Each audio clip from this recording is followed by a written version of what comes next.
Na'am. Assalamu alaikum wa rahmatullahi wa barakatuhu. Barkanmu da dare da fatan kowa na nan lafiya. I hope we had a great and productive day. Sorry, this had to be late. Saboda sai ahalin gidana sun kwanta tukuna before I'm able to do this. So that's why ni kaina na gaji, I want to sleep. Amma kuma this has been ringing in my brain, you know, I think shekaran jiya da daddare. So I just needed to, maybe there's a reason why Allah wanted me to just let it out. So I'll go ahead. Assalamu alaikum wa rahmatullahi wa barakatuh once again.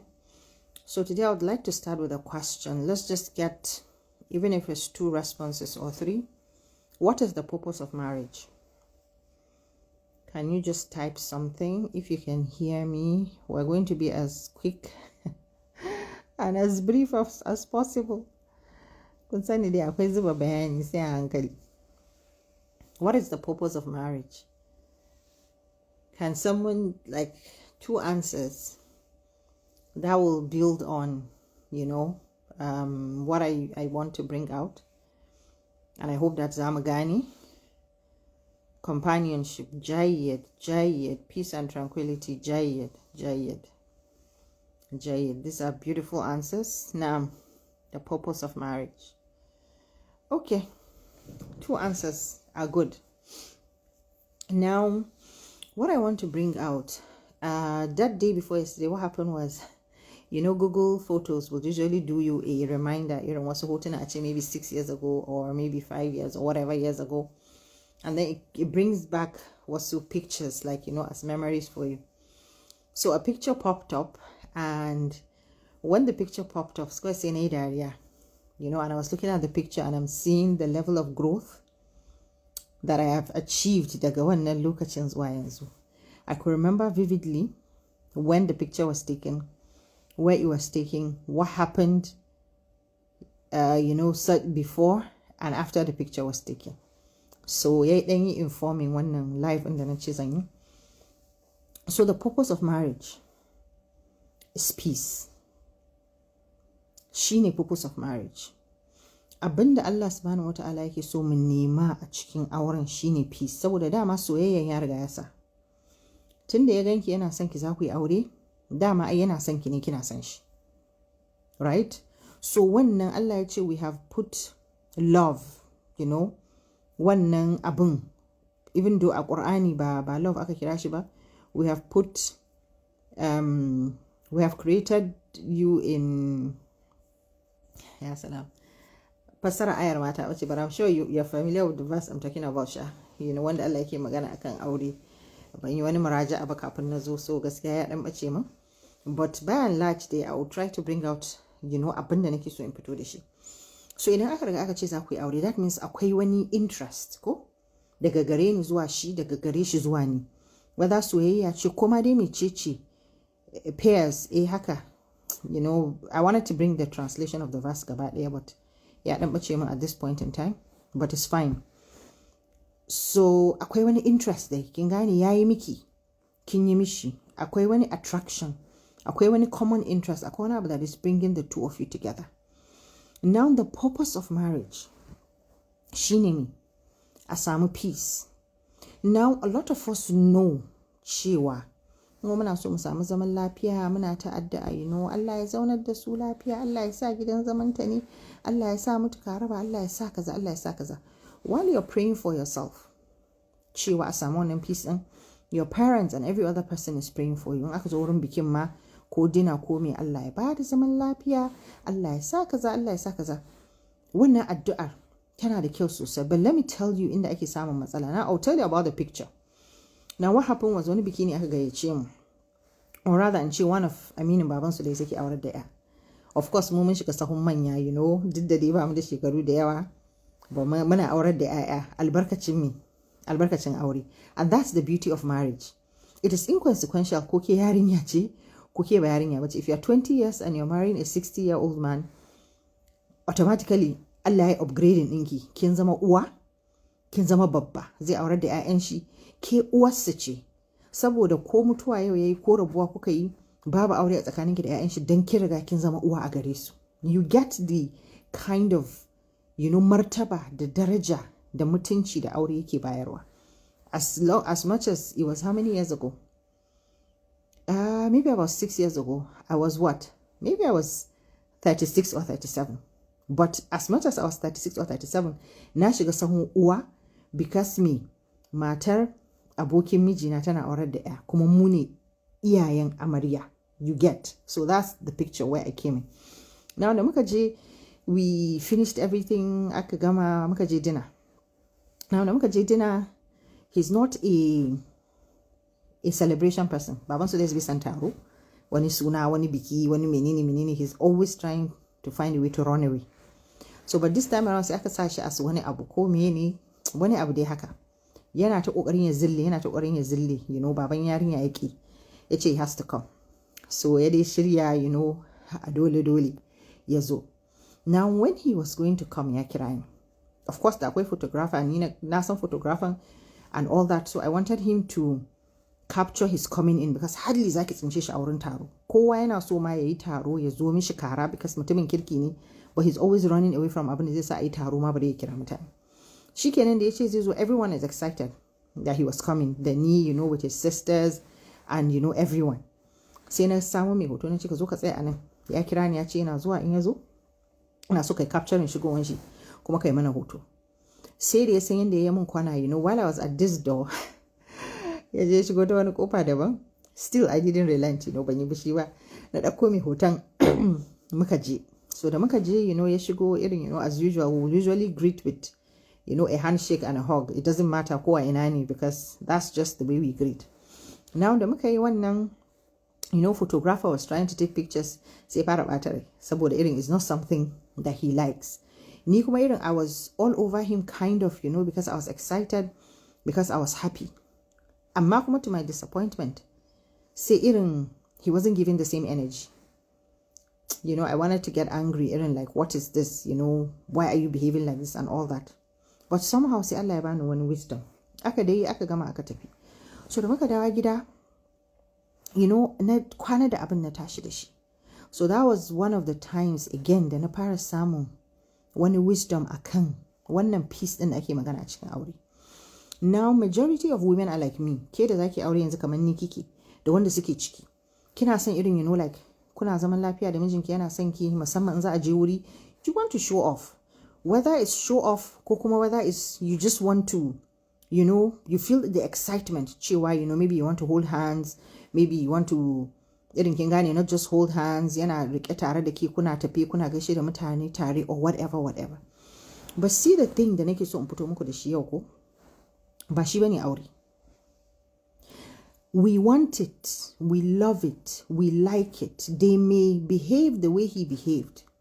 Kin gane, irin women come to me with complaints. Wallahi, he's not romantic, no hugs, no kisses. In za a shiga cikin mutane ma kaman yana avoiding ina, kaman ma bai so ya zo kusa da ni, ina zo kusa da shi yana wani bata rai kaza. I was trying to really, be with him. It's someone that I'm very proud of. Oh, yeah, this is Baba Sudais, and then kaza kaza. Shikma, he was just withdrawing. And, I was starting to get pissed off, like, hello, what's this? We're cool. This is the guy that za a zauna a hira, we can stay up till 3 a.m. ana hira, ana, like, we're that close. So what is this, all about? Kuma yanzu anan wajen, why are you doing this? So sai na zo na gane cewa, in as much as that's what we want, wannan ba shi bane aure. Aure shine me, that peace. Now, abin da yasa na ce those of you that are unmarried, da wanda za su shiga, da wanda ba su daɗe da shiga ba, ki tafi da roadmap ɗinki na peace. Soyayya, yes, kina son shi yana son ki. Na yi imani da Allah cewa yana so na, ba ni da tantama a soyayyan da yake mun. But for a lot of women, wa'anda ba su cika magana da kansu, ba su cika natsuwa ba, wannan abin da ya faru ya zama abin faɗa. In aka koma gida, to dan menene na zo na yi kaza, kana ta wani disgani, kana ta wani withdrawing, na zo na yi menene kaza shikenan sai a shiga faɗa, a shiga gaba. Nothing of that. I didn't even talk about it at all. All I did was, Allah ya bani wisdom din, ni na iya karatun ta nazo. Maybe because I've been divorced before. Maybe, I don't know. Maybe kuma wani abu ne na ubangiji, but for everything that happens, kafin yi reacting, sai na zauna na yi mitin da kaina tukuna. I'll try to figure out wai ma menene abin da ya faru and why did it happen, kuma what is the wisdom behind it, kuma me zan iya koya daga ciki. So da na zo irin muka gama abin mu normal irin ba wani, aka ci gaba da harka kawai, but ni ina mitin da kaina, ina son in gano me ya faru. So what I realize is this is the man who loves me, is the man who is proud of me, but at the same time ana magana ne na peace, ana magana ne na zaman lafiya, whether inside or outside the house. Now one of the ways da za a samu wannan zaman lafiyan shine manzon Allah sallallahu alaihi wasallam ya koya mana kamewa. We want to put out our life on social media. I will join it da wani labari jiya da asuba, da muka idar da sallah nafila, of course ya je masallaci ya dawo, ni kuma ina zaune akan sallah ina sallah, sai su dai sai farka. So da ya farka sai ya sako, sai zo ya kwanta akan kafana. So by the time da ya shigo daga masallaci, the usual thing is to sit next to me, and of course we're lying on each other, ko kuma kanmu, like his head is on mine or something like that. Za mu ci gaba da addu'a har mu gama baki latti ba, har mu idar da sallar mu, and then a bit of hugs and kisses here and there, a gaisa sannan a kwanta. So today is taking over position. Da ya zo sai ya zauna akan irin gefen gado haka, ya sa kanshi aka yana jan carbi, ni kuma ina zaune, and I was just looking at him and I'm like, ikon Allah, this is marriage. Like na girma, na bar gidanmu, na yi aure, it's been 10 years, yana zaune anan, gani anan, and then there's a child, he's lying down here. And then I was just looking at the whole room, I was looking at him, I was feeling the peace, and whatnot. Daga asuban nan zuwa yau, ina jin na koma the same Google, na yi downloading, na yi restoring hotuna sun kai kaman guda 10, na yi irin like story, na yi typing abubuwa sai in goge, because I didn't even know what to type. I didn't even know what to post. We are tempted.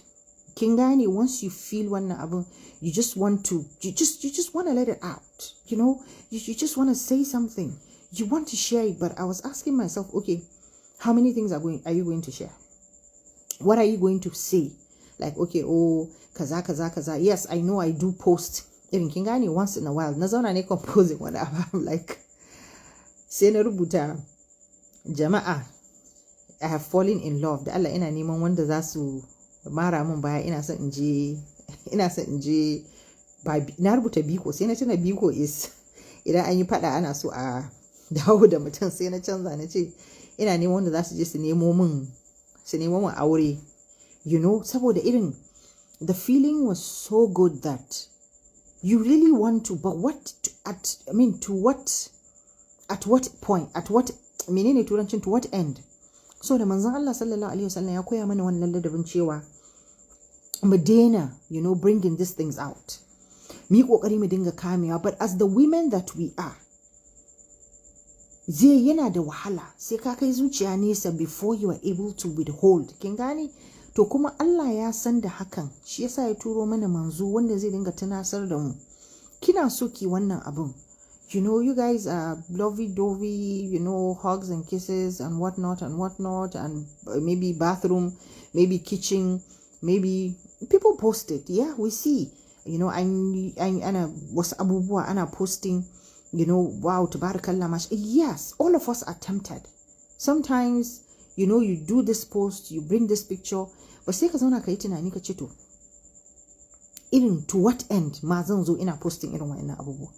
So duk irin wayannan abubuwan suna faruwa, but the main purpose na aure shine wannan peace din. Ke yanzu da zaki shiga, ko kuma ke da kika riga kika shigo yanzu, what is your roadmap for peace? Mijinki is not an evil person because he doesn't hug, because he doesn't kiss, because in an je taro, just like baban su did, zai bata rai misali, ko kuma bai so ki zo kina clinging onto him, you want to hold him, you want to take pictures, you want to do videos, you want to post it. It doesn't make him a bad man. Mutumin kirki ne, tabarakallah, masha Allah. That is not, wannan ba shi bane aure a addinin musulunci. Aure a addinin musulunci ne ki gano bakin zaren peace.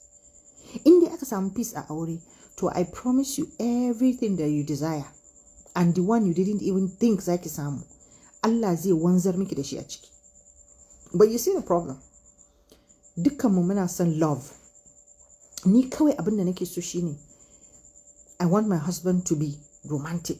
I want him to be loving. I want him to be caring. I want him to be affectionate. I want him to do hugs. I want him to do kisses. I want him to do in our kitchen, come from behind and hold me. I want him to agree. Ina tsaye, ya hugging ina daga baya. I take a selfie. I post it on my story or on my page. I want him to agree to munje vacation, in a video, kapapuwa mu ko I want him to agree. Ni a gani na 90% of women wannan shine soyayya. And a lot of you kuna cikin aljannan aure amma ba ku sani ba. Ku da za ku shiga yanzu, I'm trying to give you caution. Wayannan abubuwan ba su bane aure a addinin musulunci. Aure shine yaya za a samu natsuwa, ya za a samu peace. Menene zai kwantar yanzu ke da zaki shiga ina road map ɗinki, da me zaki tafi, da me kika shirya, menene working plan ɗinki, ya za a samu peace. Kina da shi? Kin rubuta? Ina yawan magana akan mission, vision and priority. Amin wa alaikum salam, barka ka dai. Menene mission ɗinki? All of us say that we want a beautiful marriage, we want peace. Wallahi ni dai a zauna lafiya bana, amma kin biyo hanyar zama lafiya? Baki bi hanyar zama lafiya ba. Hanyar da kika biyo shine na me? Na temporary emotions. They are temporary. Ina so ne duk ran da muke cikin jin daɗi, kamar yadda na faɗa wannan, I want to take videos, I want to take pictures, I want to post wani abu. Ran da ba ma jin daɗi, I hear, ni ban iya kallon story ko status ɗin mutane ba. So that I am too busy focusing a rayuwata da gidana. So I do not go looking at things that have nothing to do with me. Abin da zaki posting ko a status ko a wani abu, in dai ba na san dama akwai pages that I look at, irin page din Malam Jafar, irin pages din da na san cewa zan samu wani abu da zai ƙara min ko imani ko ilimi. Amma dan dai haka kawai ba zan je ina kallon hoto kin yi posting party ko kin yi posting vacation ko kin yi posting wani abu. I don't have time to look at that because I am too busy concentrating on yanda za a yi in gano bakin zaren yadda zan yi maintaining peace a gidana. So bani da wannan time din. What I have time for is how is this thing da nake ciki yanzu, ya za a samu maintenance. Da na zo na gane wannan abin da ya faru, to how long, mata nawa ne, I've had a lot of women come to me inda ana magana ne na occasion, yana wani mammatsawa ma ba zan zauna kusa da shi. But he's not a bad man, he's not evil, kuma wannan ba shi bane soyayya, kuma ba shi bane aure. Aure shine me a ce akwai natsuwa, akwai mawaddatan wa rahma, akwai kwanciyar hankali, karki dada karki rage. Wayannan abubuwan kuma ana samun su ne idan aka samu me wannan natsuwar, aka samu wannan peace. Yanzu ke da baki shiga ba, get your pen and paper, your mission, your vision and your priority. Kamar yadda nake faɗa kullum, priority ɗina a cikin aure na shine peace. Bana so in ga mijina yana cikin bacin rai ko muna faɗa. Bana so in ga yau an ce wai gashi wai yana zaune ina zaune ko ba ma magana ko irin akwai wani tension. Ni a priority ɗina, ni as Binta Shehu Bamalli, duk abin da zai zo ya ci karo da priority nan har abada ko me shi na haƙura da shi. But you see the challenge of a lot of us mata. Kina ikirarin kina son peace, but you are ready to fight. Sai kin aje makaman yaƙi. You are ready to ayi mana sai magani waye zai gaji. Har ni zai makaza ko ki juya baya akan gado ko kina gaba ko kina fishi ko ana miki magana ba za ki ansa ba. Ashe peace din ba da gaske kike yi ba kenan.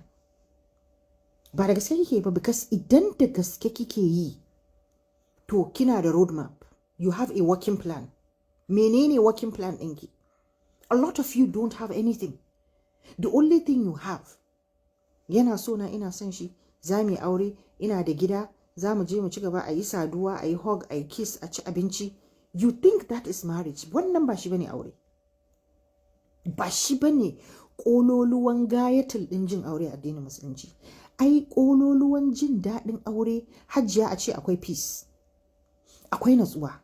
Yadda manzon Allah sallallahu alaihi wasallam ya faɗa, ya kalle ki ya ji daɗi, ki kalle shi ki ji daɗi. Ya dawo daga masallacin nan ya zauna, kina kallon shi kina jin wani nishadi a cikin zuciyarki.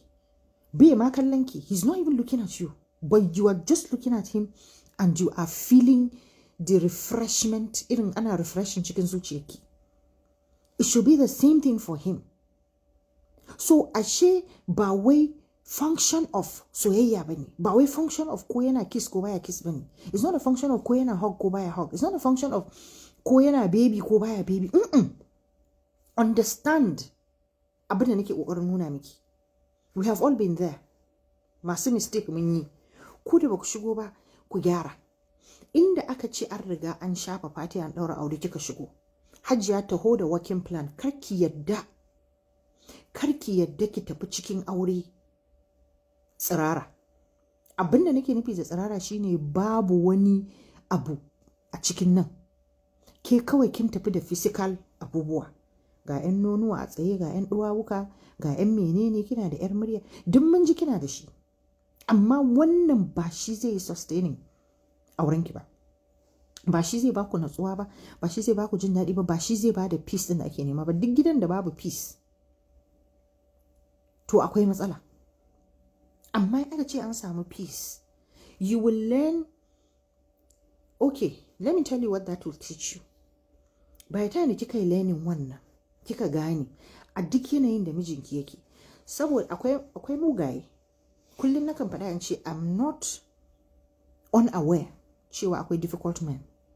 I'm not unaware cewa akwai zunzurutun wicked people. Ba su muke magana ba. Muna maganan the average malam Bahaushe. Wallahi mutanen kirki ne. But you see where the problem is? Kun kasa gane ainihin purpose ɗin auren ma. It's not a place for you to go and police anybody. It's not a place for you to go and brag. It's not a place for you ki je ki baza ko kuna da kaza ko ba ku da kaza ko kina wuri ne da ake zuwa a nemi natsuwa, a nemi kwanciyar hankali. Mai gadin da zai tafi gadi da daddare ya zauna tattered, ba shi da abin da zai ci, sai an kawo, sai an yi kaza, gidan shi kazamin gida mai datti, amma in ya koma akwai peace, to ya fi gidan minista albarka, ya fi gidan minista natsuwa. Kin ga duk wannan kyale-kyalen naki, your husband is minister, abi you are the minister, kuna da kaza, ga AC na hurawa, ga menene, kuna da swimming pool, kuna da chef, kuna da menene, kuna da duk wannan ya tashi aikin banza. Me yasa ya tashi aikin banza? Saboda babu natsuwa. Daga ke har mai gidan, duk wanda ya dawo cikin gidan ya shigo cikin bakin ciki. I don't know if you understand, if it's making sense. So what this will teach you over time shine zai koya miki ainihin soyayya wadda addinin musulunci ta tanada. Shine me, you are going to love your husband babu condition. Let me give you a simple example.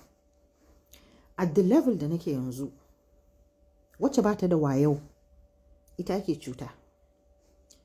This my husband that I have now, duk abin da kika zo da shi yayi, ke ba a buga misali a CNN a ce yau an kama shi da wani alfasha ko an kama shi da wani mugun abu. Girl, I stand by him.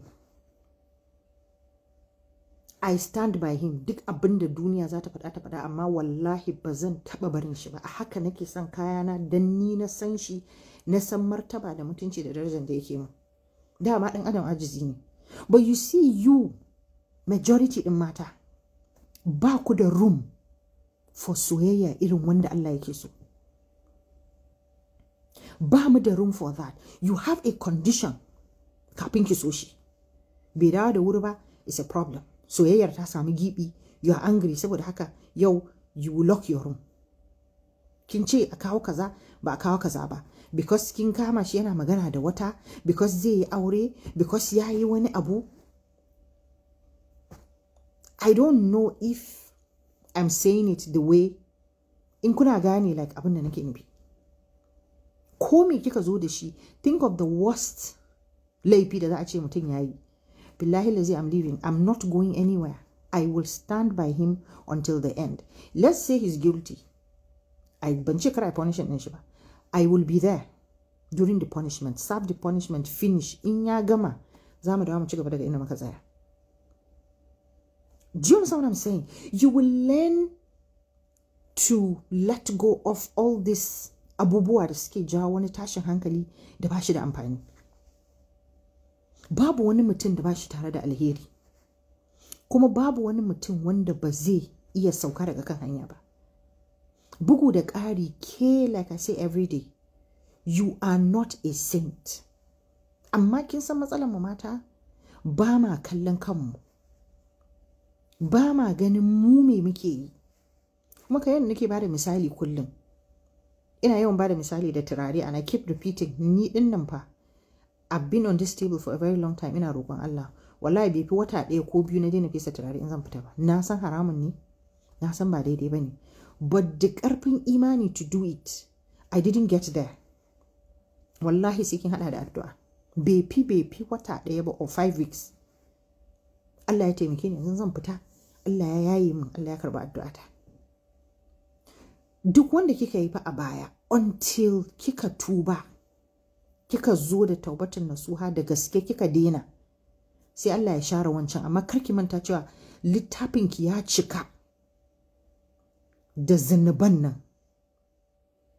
Karki manta cewa magana da kike yi, you pick your phone and you call any bagger and any bagger can talk to you. Karki manta cewa haramun ne.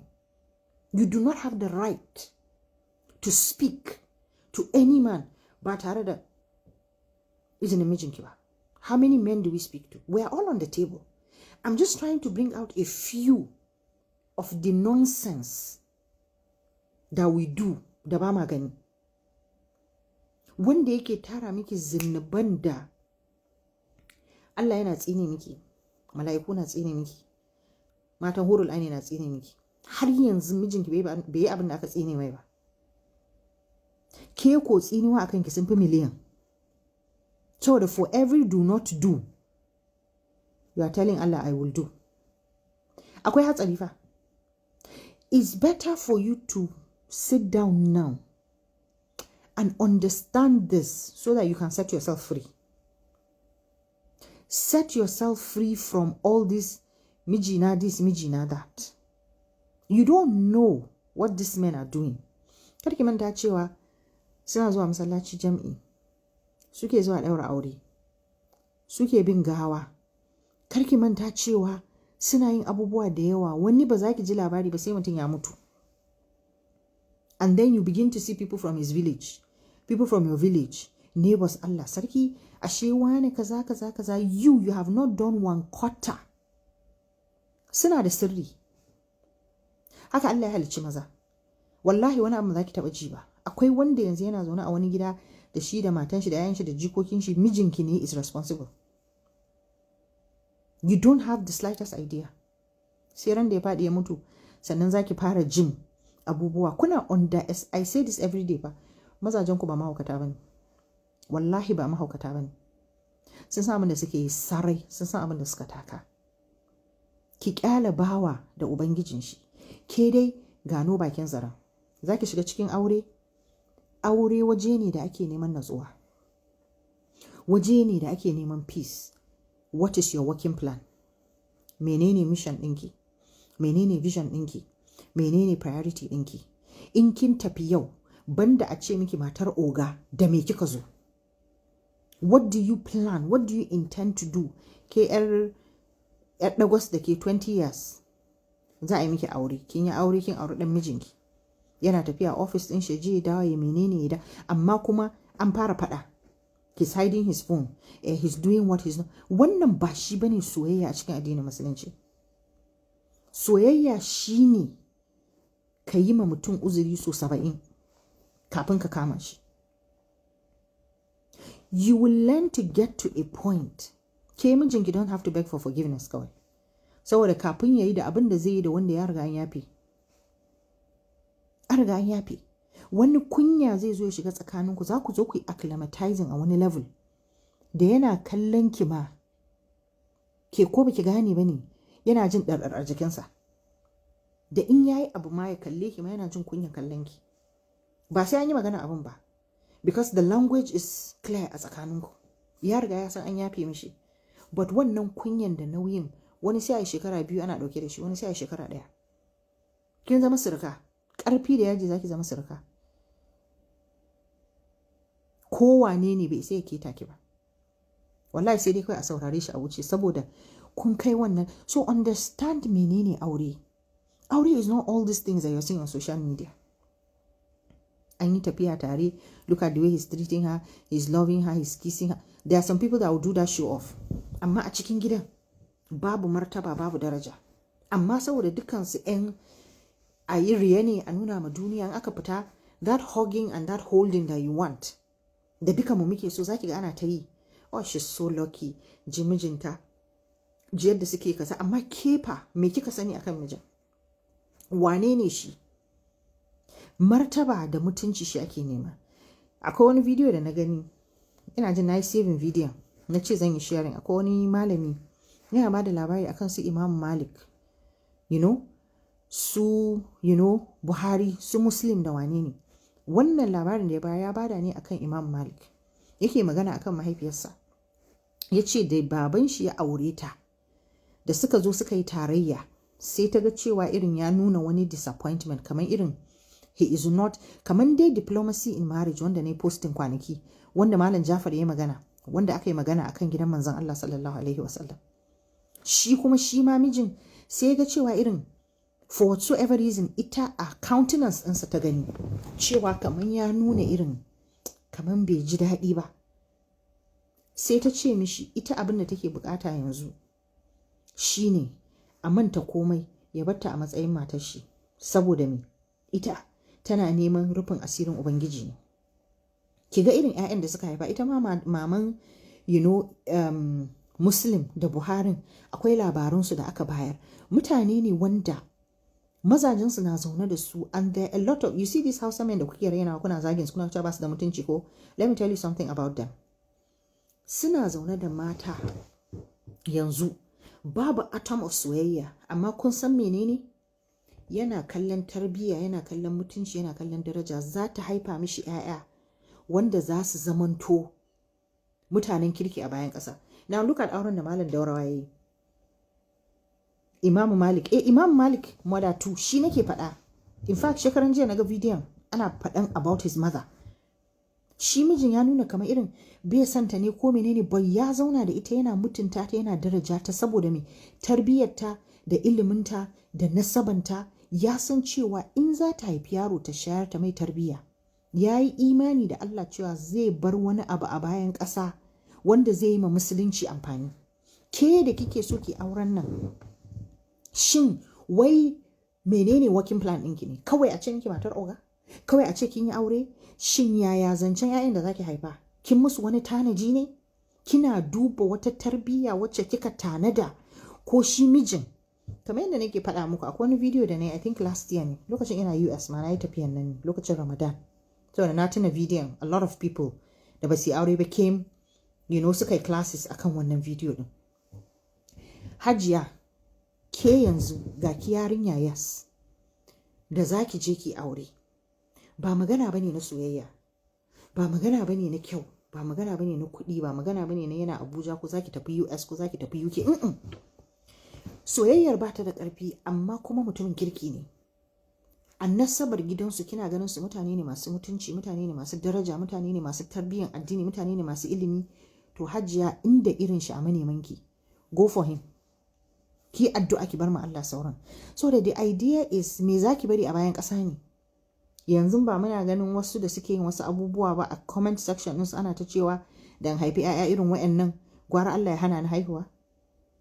Iyayensu sun mutu, suna kwance a kabari, fitina da bala'i da masifa ga ta na a bayan ƙasa ta ki karewa. So what is your plan? In kika je kika yi auren, what are you looking at? In kin mutu me kike so ki bari a bayan ƙasa ne?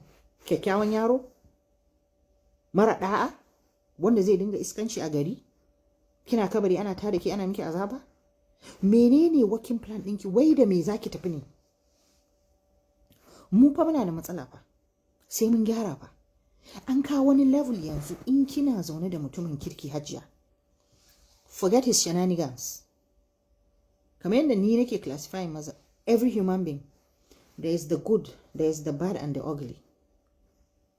Version ɗin da Allah ya bani, namiji na yanzu babansu da ya bani the good. He has the ugly and the bad because he's a human being. Ina roƙon Allah har duniya ta naɗe kar ya nuna min. kuma bana nema, bana son in ji, bana son in sani, na toshe kunni na toshe gani na, I am not interested. The only thing I am interested in is version din da Allah ya bani karara. Excellent human being.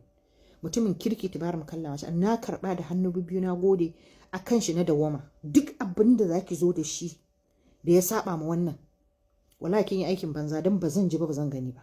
Komin evidence din zaki kawo min, na riga na yi focusing mind dina a alheri, na yi focusing mind ina a mutumin kirki, ba abin da ya dame ni da wancan. But you see the problem of matar malam Bahaushe, kin rantse da Allah cewa sai kin tozarta mijin sai kin wulakanta shi. Kin rantse da Allah cewa abinda Allah ya boye, the bad and the ugly, ke kin yi fito na fito, sai kin yi digging, sai kin gano. Wai ba gano wanne matsalar ba. You know the problem? Wai sai kin tona mishi asiri. Wai sai kin gaya ma duniya. Ai wawiya ce kadai take wannan. Duk wanda kika je tana kirarin mijinta mutumin kirki, ai dole akwai abin da ba na kirki bane. Amma wawiya ce take faɗa. In kina da wayo, a bakin mai wayo ba za ki taɓa ji ba. In akwai shi ma, an birne shi har abada, an yi mishi sallan jana'iza an birne. You will never know. Har duniya ta naɗe. Ba za ki taɓa ji ba, ba za ki taɓa gani ba. Sai dai a wani wuri ma an kawo we stand tall. Saboda version ɗin da aka bamu, the one we wake up and sleep with, the one we eat together, the one we do everything together, na kirki aka bamu. Na kirki.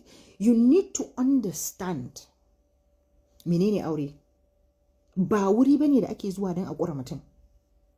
Ba wuri bane da ake zuwa don a tozarta mutum. Da ai salima Allah ya ce we are garments for one another. Yanzu dai ga hijabi a jikina, ba kwa gani abin da ke ƙasa.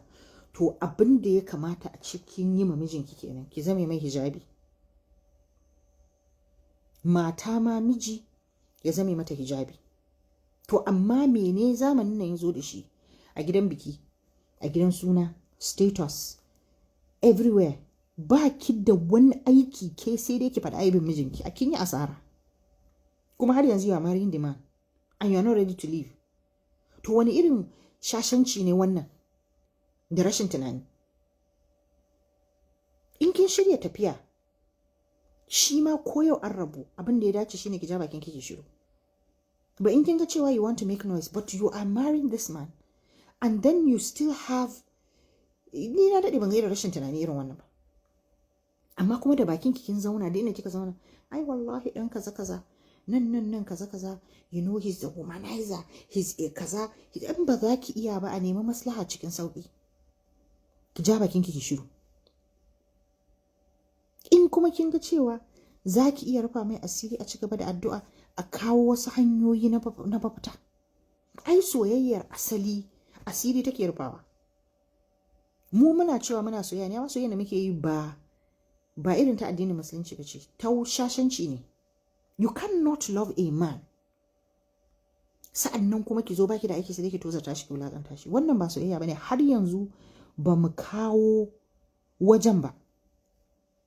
In dai baki kawo level din da ke ko mutum mijinki ya kashe kina tare da shi ba, to da sauranki har yanzu a fahimtar menene aure.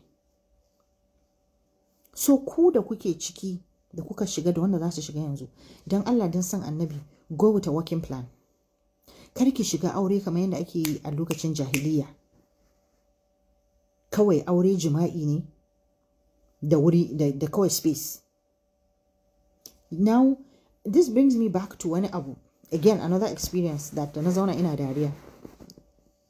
Ana accusing maza cewa suna auren ɗanɗano ko auren sha'awa. Come to think of it, ke auren me zaki? In kin rufe ido shi kike gani, in kin kwanta bacci baki iya bacci shi kike gani, kin kosa ki tafi inda yake ku yi tarayya. What is the difference between you and him? Babu, because ina tuna, you know, like my first marriage, like no working plan, no intention, no mission, no vision. Jikinka yana rawa. You see man, you love man, you want to have man. Let's be honest. What is example of a working plan? Example of a working plan. Ke ce yanzu zaki aure. you're marrying Mr. M. Besides a ce miki matan shi, mun yi magana akan purpose of marriage. Kin fahimci menene purpose of marriage? Ai peace ake so a samu. Abin da yasa aure yake tangarda yake samun damuwa, ai rashin peace ne. Ba ni da kwanciyar hankali, I am tired, I am sick, I want to get out. Because kullum kina cikin tashin hankali da damuwa. Now your working plan is, tun da purpose of marriage is peace, ta yaya zan samar da peace ɗin nan? Sai ki je ki zauna yanzu, kin san saurayinki da zaki aura on a level of courtship. In kuka je kuka shiga ciki yanzu, you take time, focus, ki fahimci wane ne shi. The first thing da yake kawo matsala a cikin aure, the first fight is always on assumption. To ai na ɗauka kaza ne, to ai na ɗauka kaza ne, because he thought of something and you thought of something. Baki wannan abun ba saboda kina tunanin zai yi, bai yi ba saboda yana tunanin zaki. Yana tunanin cewa you should know you should do what. Assumption is the first culprit da ke sa couples fada. Now, if you come for premarital counseling, I always say, don't leave anything to assumption. Day one zaki fara aiki. Idan kika shiga, duk wani abu, put it on the table. I'll give you a simple example. Sai ya ce misali, za ku fita. Za mu fita bayan la'asar. Misali, sai kika ce, okay, tunda ya ce za mu fita bayan la'asar, you're just there, you're waiting for him, maybe ya miki confirming, ko kuma ya bugo miki waya, ya ce miki irin, gani nan zuwa, get ready or something like that. Now, ana idar da sallar la'asar ya zo. Ke kuma, kina jira, maybe that he's going to call you to tell you cewa, okay, gani nan dawowa, I'm coming to pick you, za mu je inda muka ce za mu je. Misali, I'm just giving you an example.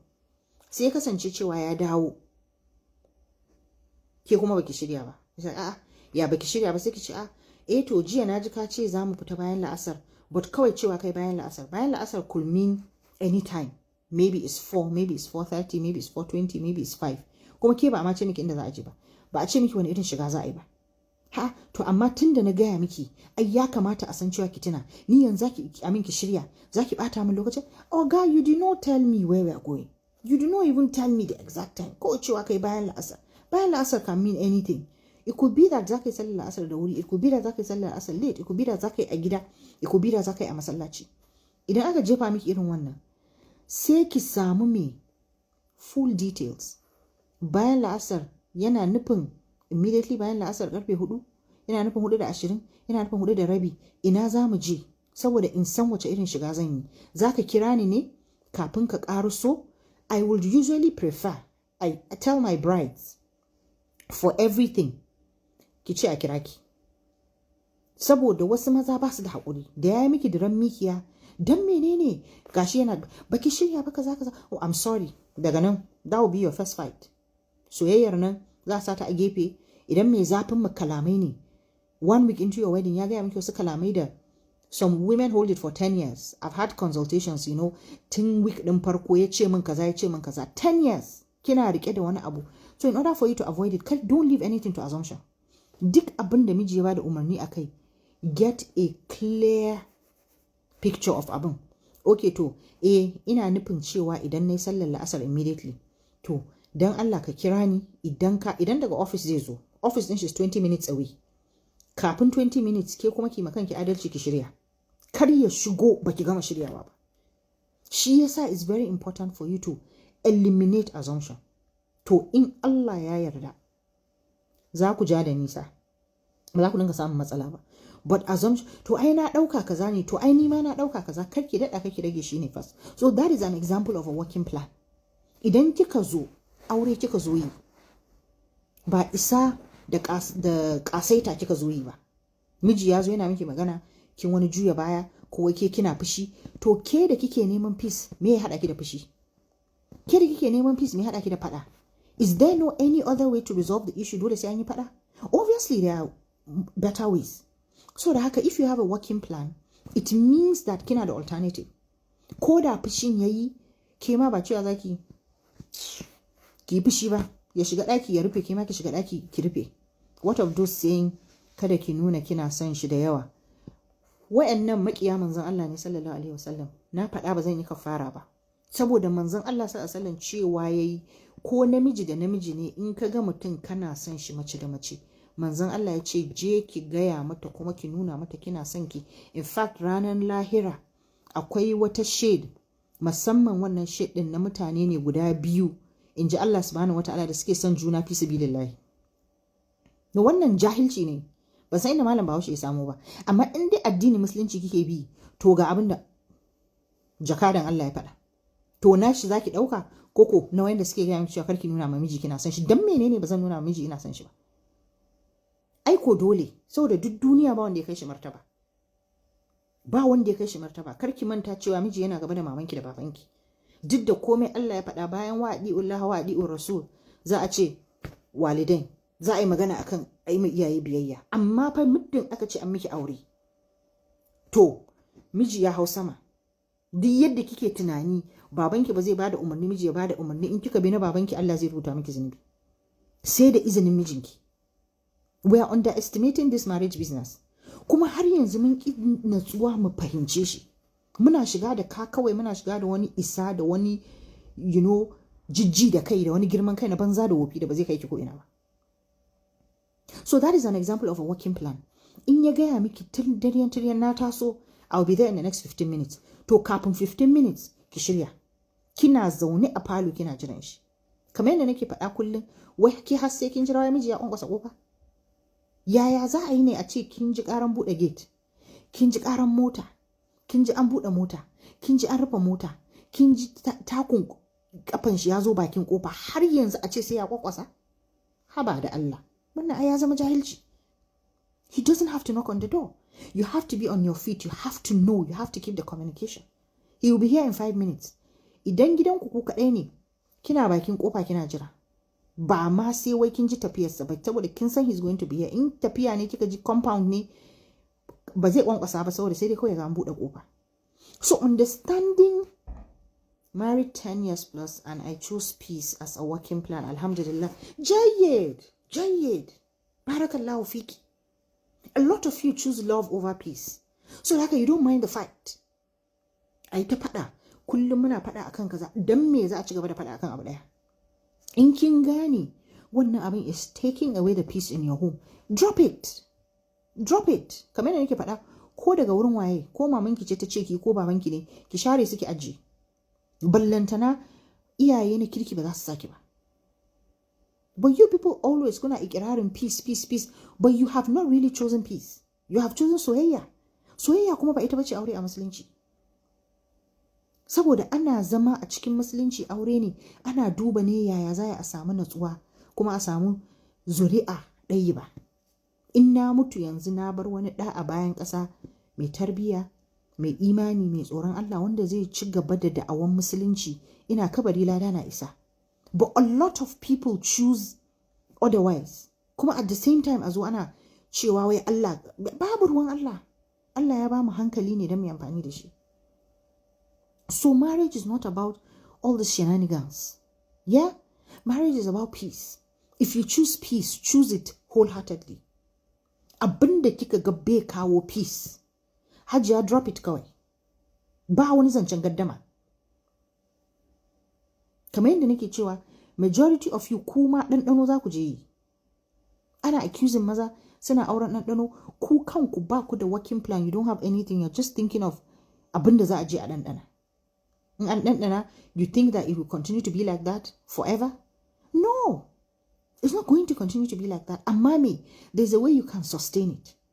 Wannan sustenance din shine yadda manzon Allah sallallahu alaihi wasallam ya faɗa.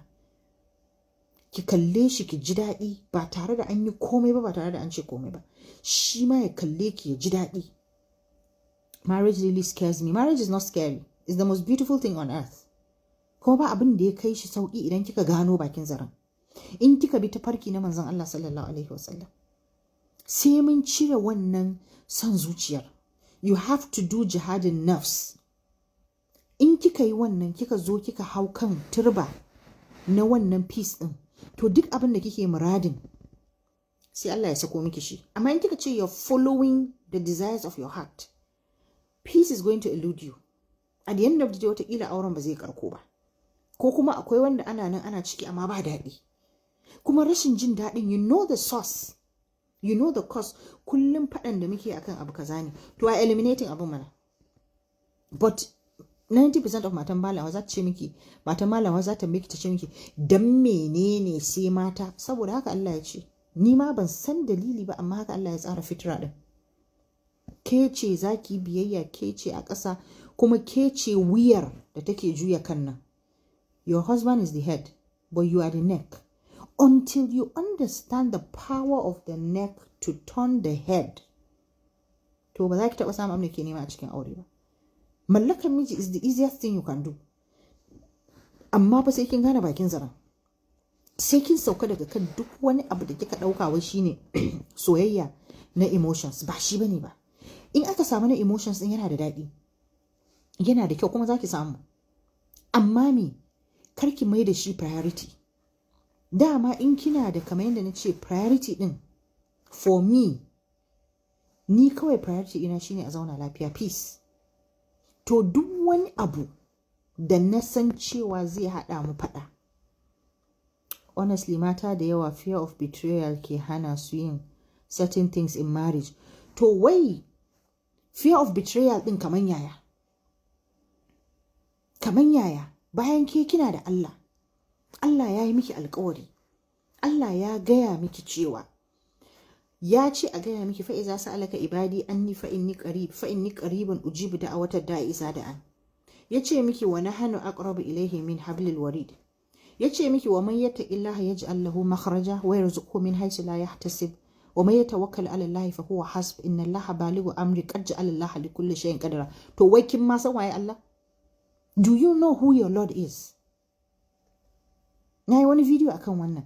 Kowa tana ikirarin ta san Allah, na rantse da Allah, majority of people do not know Allah. Sunan shi kawai suka sani. Because if you know the might, if you know the power, if you know the will, if you know the kun fayakun din da mutane ke faɗa, ba za ki tsaya kina wannan fiye din ba. You will not have it.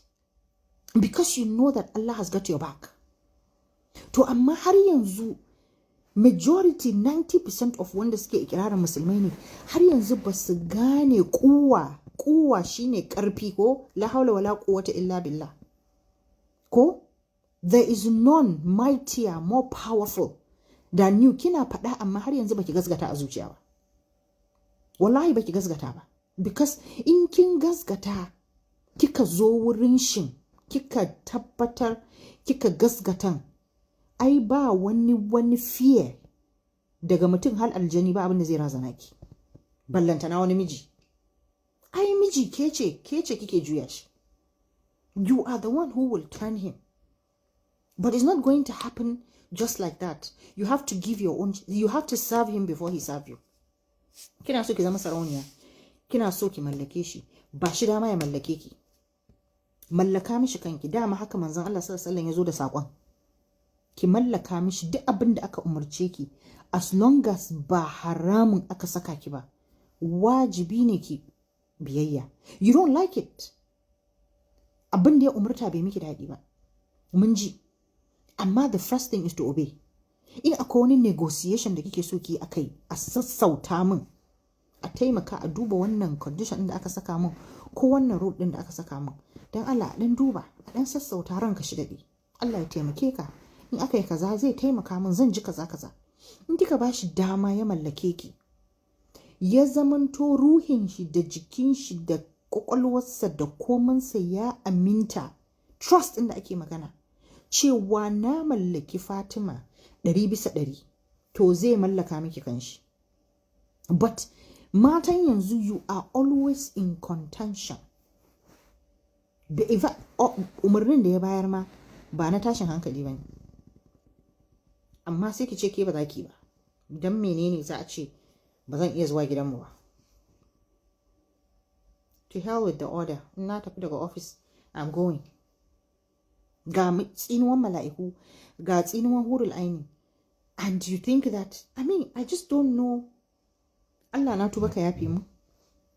I know it takes a lot for you to be able to grasp these things.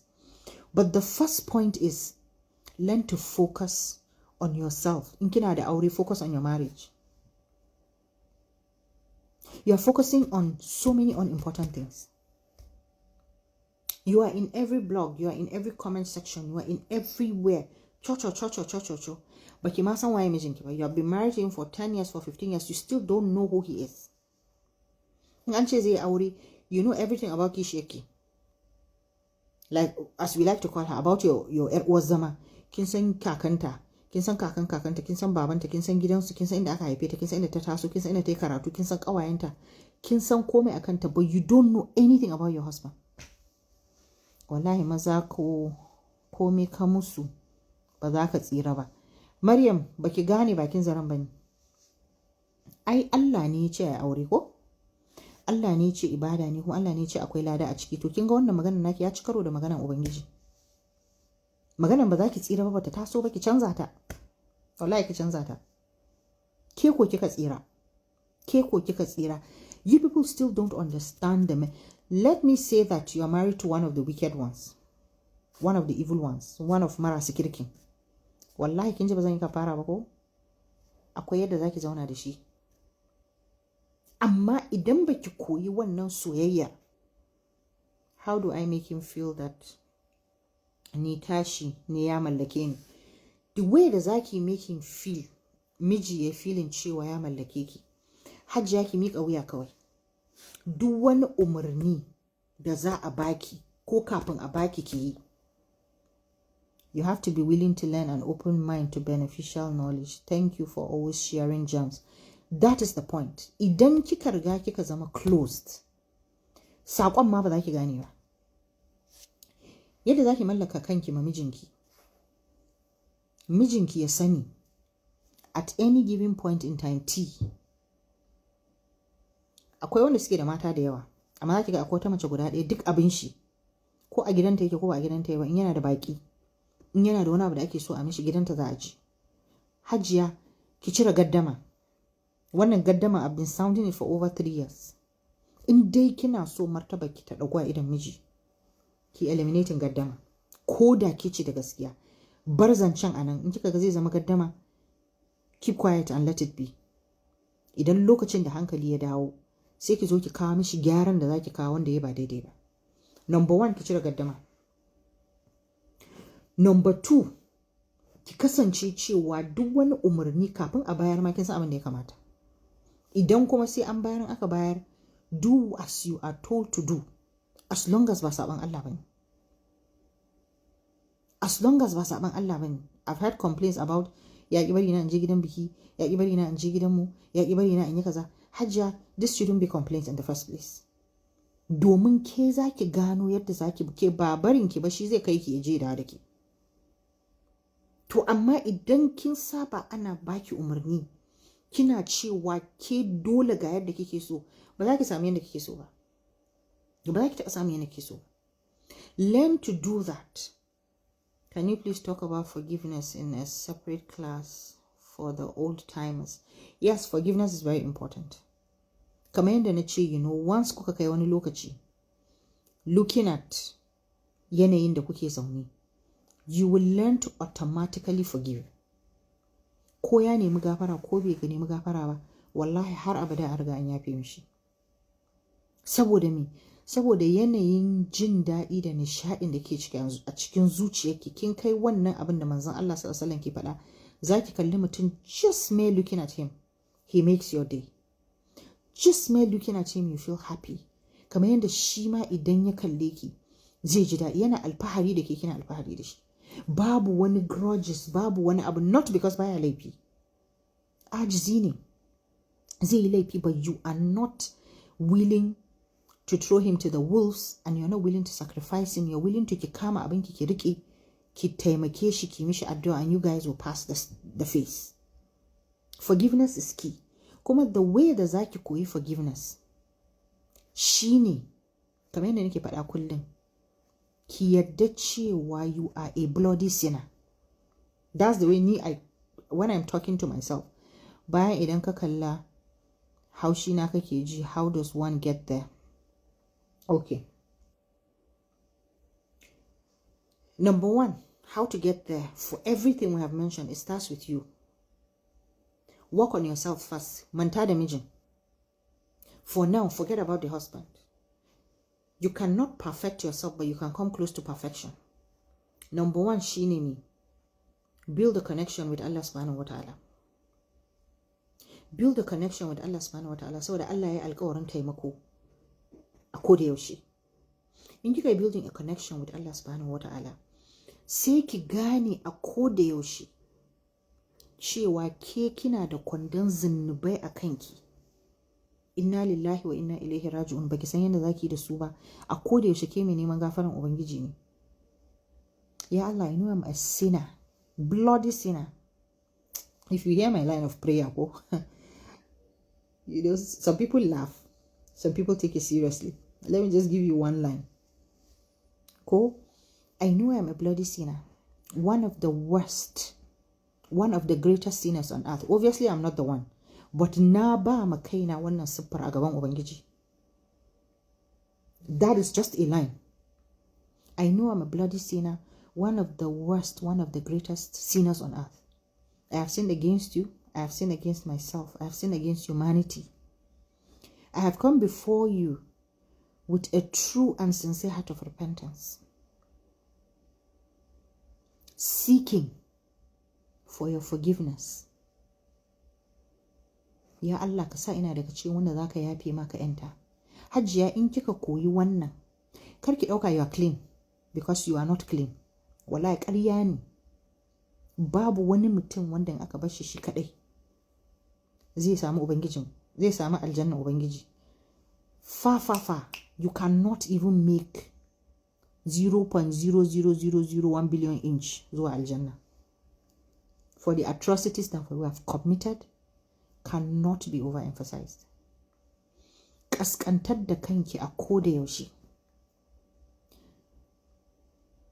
I've come before you with a true and sincere heart of repentance. Ya Allah, na kaskantar da kaina a gabanka, na zo da kokon barata ina nema a taimaka a yafe mu. Once you look at yourself as wannan Allah yana son ki humbling kanki, you will begin to see that every other person should carry their cross. You cannot carry cross for anybody. Yana da cross din shi, ina da cross dina. I am worried about my sins. I am worried. Shin ko Allah ya karba addu'an ko bai karba ba? Sallan da muke yi yau, 5 daily prayers, ai akan ragba ne. Ina fata cewa Allah ya karba. We make a lot of mistakes. Some we know, some we don't even know that we have made them. Kina kallon ke mutuniyar kirki ce. Kina fata cewa haka ne a wurin ubangiji. Don't be too sure of yourself. Be humble. If you learn to humble yourself, remind yourself all the time, kofin zunubi na a cike yake, except Allah does something about it, ba zan tsira ba. It will help you to appreciate the person next to you. And for all I care, wata rana if something happens, fishi ina so in fishi, ni da kaina nake ma kaina gori. Ki koyi ma kanki gori akan me tsakaninki da ubangiji. And I tell myself, ke kar ki je you want to stress this man, baki san matsayin shi ba a wurin Allah, baki san martaban shi ba. Forget and begin to look for your own martaba. I feel some men take women that are peaceful for granted. They become difficult on them. That's the way we look at it. But me, I don't see it that way. Let's take your word for what it is. Go, I feel some men take women that are peaceful for granted. Wannan peace din kin yi shi ne dan Allah ko? Idan dan Allah kika yi, wallahi tallahi ba za ki taɓi ba. Allah will come through for you. Continue to be peaceful. Ai in ji manzon Allah sallallahu alaihi wasallam ba farkon ba, ba tsakiyan ba. Ƙarshen is the most important thing. Kamar yadda nake cewa ne, you know, especially if you are in polygamy, no position is permanent. Kar ki ga cewa yau ke ce uwar gida kina jijji da kai kina isa, za a iya kore ki gobe, za ki iya mutuwa, za a iya yi relegating ɗinki. Kar ki ga cewa ke ce amarya yanzu yayin ki ake yi, you know you are the one that is reigning. You can be relegated. Za a iya kore ki, za ki iya ki mutu. Nothing is permanent in this world. In dai peace should be our daily mantra. In dai za ki shiga aure hajiya, in peace ɗin kike so da gaske, shirya working plan. Don't go and be fighting husband and say, let's see, bari mu gani. It will pass. Thank you. In dai dan Allah kike yi, to za ki kai wani level ɗin da ke an taka ki ma dariya zaki. Abin da nake nufi an taka ki, an miki wani abu na rashin adalci ko na rashin kirki, instead of you to be angry, wallahi dariya kawai zaki, because you know cewa number one, kankaran zunubi.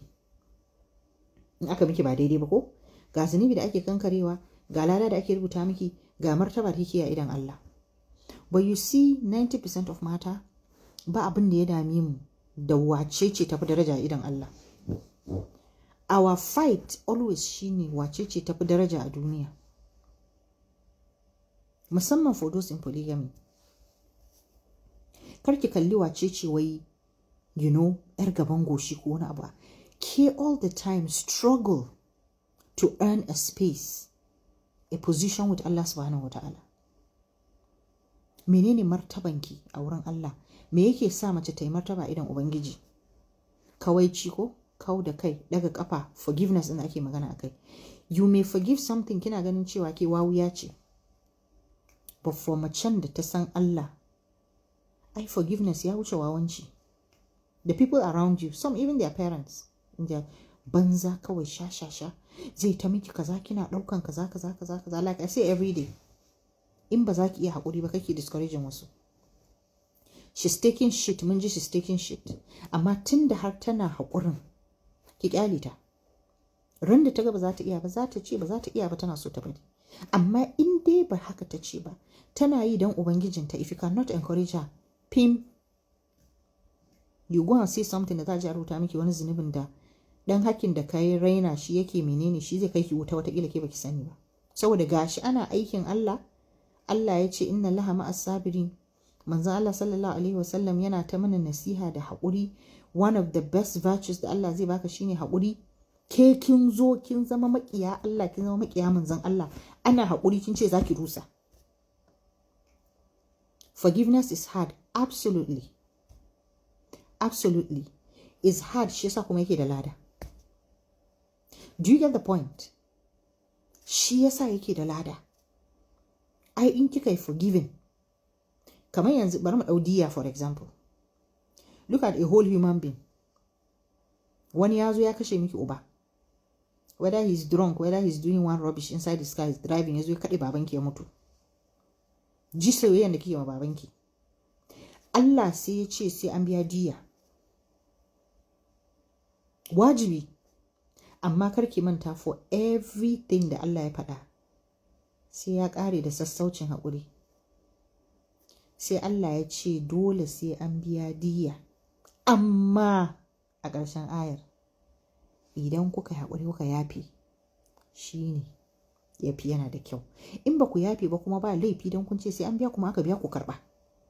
But for every abu da Allah ya kawo, no matter how difficult, inna Allaha ma'al usri yusra wa inna ma'al usri yusra. Reiteration ne Allah yana gaya miki after every hardship. Allah ya yi alkawari cewa akwai sauki. Sai ya sake cewa and again after every hardship, I am assuring you, I am promising you that there is ease at the end. Hold on to the rope of Allah. Hold on to that ragba. Kamar yadda nake bada example. The pain I felt during my divorce. I thought I was going to die. Ban taɓa jin wani abu mai bakin ciki a duniya irin wannan lokacin ba. Divorce is hard. It's painful.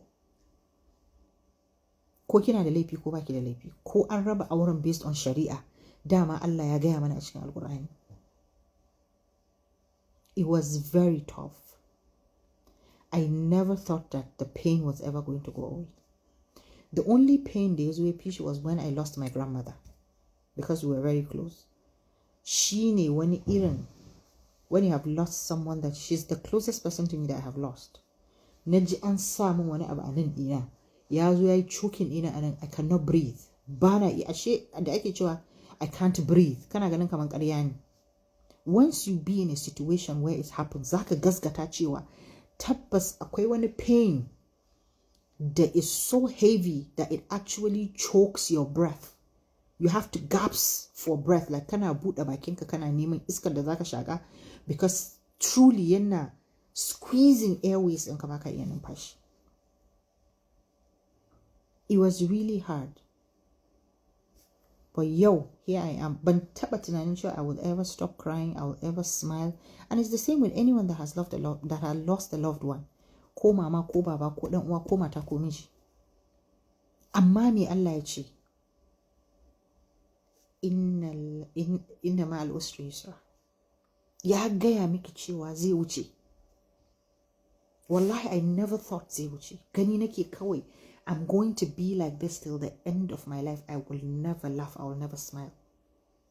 No matter how hard it is, I am assuring you that Allah ya ce a gaya miki in kika yi haƙuri zai wuce. Allah ya ce a sanar da ke, ki yi haƙuri, yana tare da ke kuma zai magance miki duk wani abin da yake faruwa da ke. So, mahallin shahid, build a connection with Allah subhanahu wa ta'ala. In zaki shiga aure, aure is about peace. If you truly choose peace, ki yada makaman yaƙi, throw away anything. Don't go dole, wallahi ba za ka hana na aiki ba, na yi karatu. It's not a good thing for him to do, amma kuma me? Negotiate a cikin mutunci da tsanaki a samu peace. In kika ce zaki a cikin tashin hankali babu peace, whether ko auren bai mutu ba za a zauna lafiya ba, kuma ba shi da amfani. Ta gwara a ce kina ke kadai, amma a ce kullum kina cikin damuwa. So learn to go da makaman peace, kiya da makaman yaƙi. If you truly choose peace, then choose peace har ga Allah. Ki kusanci Ubangiji and know that ba a asara a cikin aure. I say this all the time. Aure is forever a win-win situation. Duk abin da kika, kamar yadda nake bada misali, having been divorced, it doesn't mean cewa aikin da nayi wanda nayi daidai a inda na fito yanzu Allah zai ce okay, tunda Binta Bamalle aka sake ta fita, na goge duka ladan da ta samu. Allah is not a human being. Wannan ladan na nan, ko aure ɗaya ko biyu ko uku ko nawa kika yi, duk aikin ladan da kika yi a nan har duniya ta nade, Allah yana nan da shi. Allah bai goge aikin lada, sai dai ya goge zanubi. So ba asara a aure. Kuma karki yadda ki ji huɗuban masu cewa wai karki so mijinki, karki nuna mishi soyayya, kake mishi biyayya. Ki toshe kunninki. Allah ya baki miji, ya baki mutumin kirki. Take the version you were given. In aka baki the ugly version, wa iyazu billah, misali, continue to talk to Allah about it. Jarabawa ne, Allah ya saki ci wannan jarabawa, Allah kuma ya baki mafita. Wani mafitan fitan ne, is for you to ai sakin ki tafi. Wani mafitan ba za a yi sakin bane, amma za ki zo ki ga tabarakallah masha Allah mutum ya canza kaman ba shi ba. So amma in aka baki, majority of us ana bamu the good version, amma mun kasa differentiating between peace and love. They are two different things. Soyayya baya rike aure. Love does not bind a marriage. Peace is the only thing da zai rike miki aure, in ji Allah subhanahu wa ta'ala, ba in ji ni ba. Kuma it makes sense. Soyayya tsuntsu ne. Za ki tashi wata rana kina jin haushin mijinki, you don't even like him. But peace ba. Kowa yana son peace. Yau aka ce an yi ceasefire a Gaza, alhamdulillah. Allah ya sa ya dore. Allah ya sa is a long term thing. Da Isra'ila da Hamas din sun ce sun daina fada. So za a daina yaƙi, za a daina ƙone-ƙone, za a daina menene. Ko ɗan iska yana son peace. Ko wanda yake haddasa fitina yana son peace, girman kai ne yake hana shi. So da haka peace is irreplaceable. In dai kina so ki zauna a cikin aure, to hajiya, the purpose of marriage is peace. Duk wani hanya da zaki bi a samu, ki toshe kunninki, ki rufe idanki, ki bi wannan hanyar. Kar ki bi wanda zai gaya miki ya ce miki wai ki rebelling against your husband, ki rebelling against your marriage. Wallahi cutanki za su yi.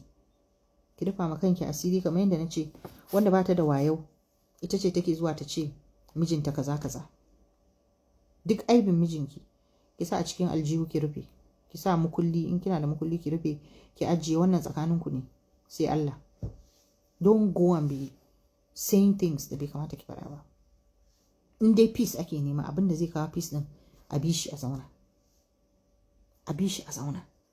Duk abin da ke so kuma mijinki ya zama abin da ke so ya yi, in kika bi Allah, to Allah zai canza miki shi, ya yi miki din shi. In kika ga Allah bai canza ba, to jarabawa ne, kuma shi Allah ya san yadda zai fidda ki. In fitanki ne za ki fita, in zamanki ne za ki zauna. For all you know, wataƙila it could be the reason you go to Jannah. Muna yawan dissociating aure da ranar lahira.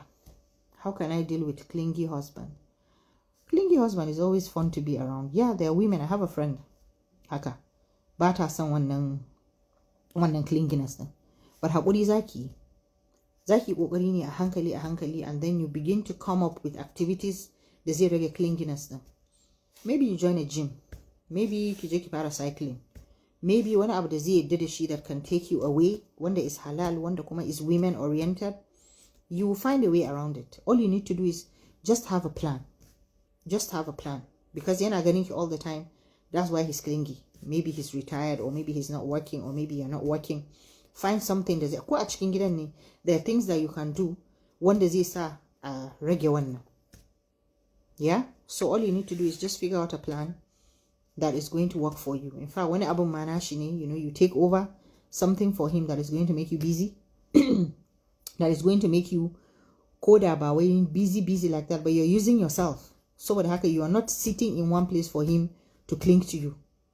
So that you're doing something else. Maybe, you're baking, or you're doing something in the kitchen. Ko na makamta, he could be there. Amma idan wani abu ne wanda yake maybe in bulk, zaki wani abu. Obviously, he knows that it needs to be clean, it needs to be neat. Kina da gloves, kina da maybe, just an example nake bayarwa. Kina da apron, and then you're working, and he needs to understand there's a level of hygiene to this thing, so that he needs to give you space. But you cannot get that space while you're still sitting there. You have to come up with an activity wanda zai rage wannan abin, if it's something you don't like. But people like us, we want it 2/7. Bring it on. So kowa da irin yanayin shi, So please, let's understand. Mi kokari, mi understanding mazajenmu. Majority of them mutanen kirki ne, even the ones that we call wicked. Kawai dai ba mu fahimce su bane. Kuma mun kasa differentiating, like I said, between peace and love. Love ba shi bane aure. Love baya rike aure. Ko misƙala zarratin. Peace din nan shine. So you try to learn, to make your home peaceful. Soyayyar za ta zo. Allah zai ganar da shi. What's the best thing to do when you have a misunderstanding with your husband? Sometimes you want to let it out. Yazaki. Well, if I understand you, once you have a misunderstanding, number one, need, like I say all the time, ki eliminating gaddama, ki eliminating fada. Kar ki yadda ku fada da mijinki. Duk abin da ya faru, duk abin da ya zo da shi, ko kin ga zai fada, ki ce mishi, Allah ya taimake ka, ni wallahi yanzu na daina fada. Kai haƙuri. Ko ma menene, kawai ki bada haƙuri. In zuciyarka ta huce, ka zo mu magana, amma ni ba zan yi fada da kai ba. Ai fada wai ana wani gaba, ba a kwana tare, ba a cin abinci tare. In kina yi daga yau, eliminate it. Wallahi kar ki yadda. In ku da ba ku shiga ba, this is one of the things that I tell my clients, kar ki yadda. Duk zafin abin da ya faru, wallahi kar ki yadda ku fada. In kika saba da fada, unfortunately ke ce zaki cutu at the end of the day. So the man will carry his khaki and go out. Ba zai dawo sai karfe 1 ko karfe 2, he has the right. Ke kuma mace fa, ina zaki je karfe 12? Sai dai bakin ciki ya kashe ki a gida, shi kuma zai go to his guys or go wherever. Fada da miji asara ne har abada, ko ke ce da gaskiya ko ba ke bace da gaskiya. Kar ki yadda da fada. For every misunderstanding, put it on a table. Ayi magana a sasanta. Ke kuma ki koyi, kwantar da kai. That's one thing da yake cutar da mutane. So in an samu misunderstanding, ki ba mijinki haƙuri, mijinki ne. baki asara ba, ko ke ce da laifi ko shine da laifi. I'm tired. I keep telling my clients ba a gajiya da bada haƙuri. Haƙuri, inna Allaha ma'as sabirin. Inna Allaha menene wannan aya ta ɓace mu. Allah yana son masu haƙuri kuma yana tare da masu haƙuri. So if you want Allah to love you, haƙuri ba asara bane. Don't get tired. A cikin aure kike ba asara a aure. Allah baya bacci. Allah yana kallon komai, ko gengedi baya yi. He's very much aware of duk abin da yake faruwa. So da haka always try to see the connection between duniya da lahira, as aure is the ladder between the two. So da haka ke me zaki da ladder din? This is the same working plan da nake magana. So what is your working plan? Kina so ki shiga aljanna. Ga Allah ya baki aure. How are you using inna Allaha ma'as sabirin? Ba ma'as sabirin din ba. Akwai wata aya da zai